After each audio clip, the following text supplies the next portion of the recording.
Who drops out of school these days? This is in post-war times. You're a disgrace to our family legacy. Don't act like you belong as my son's wife. I was invited with my husband to my sister-in-law's wedding, but mother-in-law, with her academic elitism, looked down on me, a dropout, as if I were less than human, and remarked those hurtful words, "You don't belong here, just leave." Mother-in-law forcefully removed the corsage from my chest and stepped on it. I understand. Little did she know, her words would lead to a major incident in the family later on. I'm a 28-year-old married woman. My husband and I both work. I had my reasons and dropped out in 9th grade. Although my resume states dropout, life led me to work at an international company. Through mutual acquaintances at work, I met my husband and we married. Every member of my husband's family is well educated due to mother-in-law's academic elitism. Yet, neither my husband nor sister-in-law ever boasted about their education, nor did they judge others by it. They truly care for me, and we all get along perfectly. The only hitch, mother-in-law, and I don't see eye to eye. Our fundamental values differ, and I doubt we will ever truly understand each other. Still, I'm deeply in love with my husband and want to spend my life with him. For that, I have tried to manage my relationship with mother-in-law without conflict, but mother-in-law, she's different. If she dislikes someone, she can't just ignore them. She goes out of her way to make them feel small. Once, when invited to a family dinner, I found a different meal prepared just for me. "This meal is perfectly fine for a dropout like you," she said. "I have never heard of anyone dropping out these days. Maybe you're from an era when women were told they need education." Only a bowl of green bean soup and a scoop of mashed potatoes were in front of me. "You should be grateful you even have mashed potatoes," my husband interjected, quite the surprise. "You have prepared, I'm guessing, to disappoint my wife first and then surprise her later." He was aware of mother-in-law's ill intentions towards me. He had reassured me before we left home. "I'll protect you no matter what." Sister-in-law entered a bit late. "I'm sorry I'm late," she said cheerfully. She began to lay out the dishes she had brought. "I found some delicious delicacies. They cost $11,000 per arm. I wanted to share them with sister-in-law. Oh, and of course, you too, Mom." I realized what my husband meant when he said he would protect me. Unable to enjoy, my distressed mother-in-law looked visibly bored, but she wasn't the type to give up easily. Speaking of which, my nephew got into Montori Schools of America. I wonder if you, a dropout, can understand the excellence of such an institution. Having a mother like you must make one worry about their child's future prospects. She went on about how this preschool had a program leading up to college. Partnerships with renowned international schools produced famous scholars, politicians, etc. She rambled as if she had memorized a script, and then, looking satisfied, she asked, "So what do you think?" She knew I wouldn't be familiar with these institutions in my own country, and she intentionally asked to see me falter. People used to say that dropping out was a national disgrace. My father-in-law is a quiet man, and says nothing even when my mother-in-law spouts such harsh words. Well, he can't. My sister-in-law ignores my mother-in-law's bragging and speaks at her own pace. From time to time she tells me, "This is really good," and looks to me for agreement. In reality, I tune out most of what mother-in-law is saying. My husband keeps offering mother-in-law wine, seemingly trying to get her tipsy and out of the way. Sister-in-law whispers in my ear, "Sorry, just bear with it a little longer." Visiting their house always drains me, but I don't want to worry my husband or sister-in-law, so I pretend I'm just dancing. I guess I am just slow to catch on. Mother-in-law is strong-willed and always convinced she's right. Both my husband and sister-in-law know that openly opposing her is counterproductive. The only options are to bear with it or tune her out. However, I'm not sure how much longer I can endure her blatant remarks, especially since her harassment isn't limited to visits. She shows up at our home unannounced. Here's my son's favorite. She would say, "It's not for someone like you who dropped out." She brings gifts but never includes anything for me. She wants to declare she only drinks a specific brand of tea and had me go out to buy it. When I returned, she had left. It's manageable when my husband is home, but when she knows he's not around, I'm trapped. She'll spend hours lecturing me about the contributions of the well-educated and how the less educated devalue ours. I never tell my husband what happens when he's away. I don't want to worry him more than I already have. Then one day, my sister-in-law's marriage gets arranged. A polite invitation arrives announcing her marriage to a longtime boyfriend. My sister-in-law and I have a great relationship, and she thinks of me as a sister. We often go shopping and eat out together. She's precious to me, just like a real sister. So, I happily accepted the invitation. On the day of the wedding, I arrived at the venue before my husband because I had an appointment for a hairdo. My mother-in-law was there as well. To my surprise, Mother spots me and approaches with a furious look. I brace myself, expecting criticism about my outfit or makeup, and greet her calmly. But she loudly exclaims, "Why is a disgrace like you even here?" The whole venue could hear even at a religious occasion.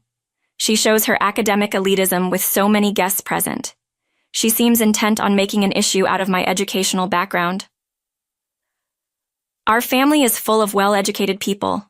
Only you dropped out. How dare you sit with our family? My daughter even said she regretted calling you her sister. She only wanted your brother here and hoped you would be turned away. She continued, "Please get rid of that taggy crow." Then she ripped the crow from my chest and stomped on it. But it was something my husband had chosen and bought for me. I was so shocked that I turned my back on my mother-in-law and stormed out of the venue. I ran as fast as I could until my heels almost came off and finally stopped. I sat on a nearby bench, looking at the message history and pictures I took with my sister-in-law, trying to calm down. There was no deceit in my sister-in-law's words. I'm ashamed I believed my mother-in-law, even for a second.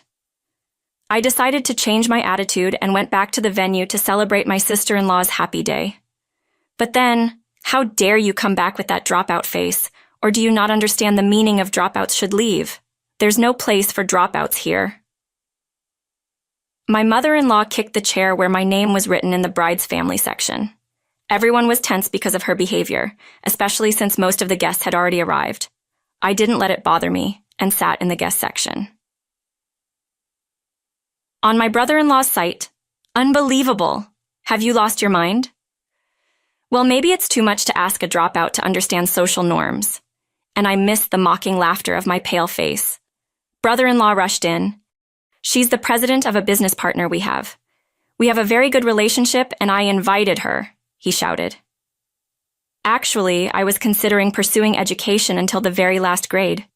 But it was only because my parents hoped I would at least graduate high school. In this day and age, it wasn't what I wanted. Why would someone without dreams or hopes go to high school? What if I took away someone else's chance by getting in? While I was struggling with these thoughts, a teacher who cared about me suggested I see the world. With their help, I prepared to leave the US, and they supported me throughout. In the US, just taking a year off can label you as a failure in life, but I learned that's not the case in the wider world. You can study whenever you want. Going to school isn't the only way to learn. I realized that languages aren't just learned, they're acquired by learning as needed. I found joy in living and working. I appreciated cultures that didn't discriminate based on education or nationality. I returned to the US once as an adult, as my parents wished, but left again soon after. I started traveling between the US and other countries as I found my passion. I established a US subsidiary of a foreign company. That was 5 years ago, when I was 23. My company and my sister-in-law's husband's company were important business partners. We were both surprised when we were introduced by my sister-in-law regarding the wedding invitation. There was a debate about whether to invite me as a family member of the bride or as a business partner of the groom. My brother-in-law didn't know about the feud between me and my mother-in-law, but my sister-in-law did. She was sure her mother would assert herself even at her own wedding. I agreed, so we decided on an unusual approach of inviting me from both sides. If I could sit with the bride's family, great. If not, I was ready to fight. That was the mindset I had going into the wedding. My sister-in-law felt the same. We both wanted to make our mother regret her academic elitism. It was a plan we had together, and it worked out just as we hoped. My brother-in-law was panicking, asking, "Are you trying to ruin my business?" His relatives and business associates gathered around, wondering what was going on. It seems my mother-in-law doesn't like me. If I'm a bother, I'll cut ties right now. I finally got it. Then please break up with my son immediately. Understood. If my husband wishes, I'll comply. But remember, if I cut all ties, That includes the business relationship with your daughter's future husband." My mother-in-law looked unfazed by it all. She seemed to think she had no connection to the wife of a CEO.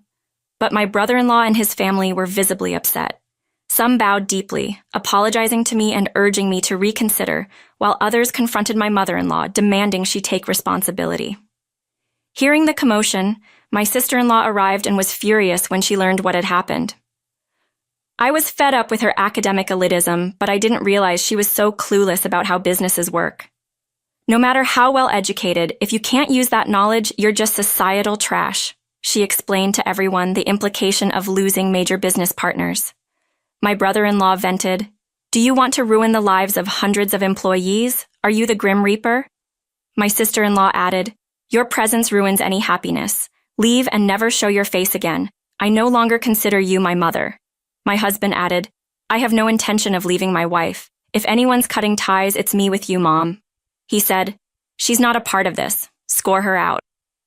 And so my mother-in-law was thrown out of the venue.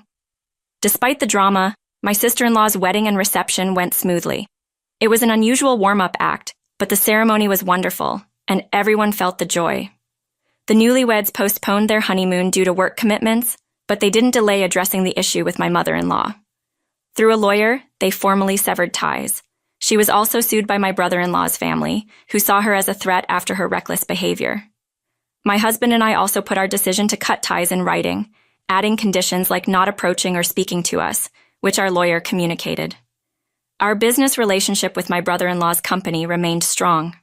My mother-in-law, hearing about this, tried to mend fences with the newlyweds and began stalking them. She even showed up at their workplace, where security had to escort her out. Eventually, the police were called. Meanwhile, my father-in-law, who had been quiet, was making moves. Satisfied with seeing his daughter's wedding, he was preparing for a divorce. When my mother-in-law came home for the first time in a while, he told her he was getting divorced, gave her some money, and kicked her out. He had tolerated my mother-in-law's behavior, hoping for a change. But seeing his children fed up, he realized he was truly done with her. Giving her some money and sending her away was his final act of kindness. But she quickly squandered it. She might have boasted about being well-educated, but she had no idea how much it costs for a woman to live alone. By the time she realized, she was left with little and now reportedly lives alone in a run-down public housing unit. Sometime later, my sister-in-law and I both became pregnant. We moved closer to each other, drawn by the community and welfare benefits. Our family has grown closer than ever. We want our children to grow up freely and not become discriminatory adults. We have many hopes, but ultimately, we just want them to be healthy. That's where our story settles for now. From time to time, my father-in-law visits to check on us. Since the family structure changed, every day feels perfect and filled with happiness.